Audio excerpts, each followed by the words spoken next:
આપણે જોઈ શકીએ છીએ કે અમારા હીરાપુરા ગામે મિત્રો આપણી ગુરુકાદી શૈલાધામથી આ મંડળી આવી છે અને અહીંયા આ રાત્રે આપણા મનોકામના શ્રી હનુમાન દાદા અને શક્તિમાના મંદિર પાસે મિત્રો અત્યારે હાલ આ ભજન સંતવાણી મિત્રો ચાલી રહી છે.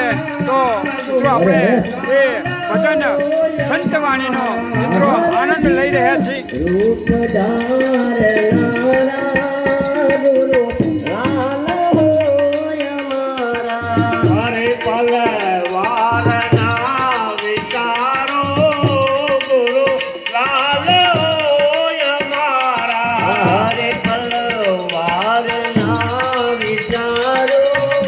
અને મિત્રો આપણે જોઈ શકીએ છીએ કે હવે અહીંયા આપણા જે મંડલેશ્વર રાઘવદાસજી મહારાજ છે એ મહારાજ હવે અહીંયા આવી ગયા છે અને આપણે તેમના દર્શન કરી રહ્યા છીએ.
હરે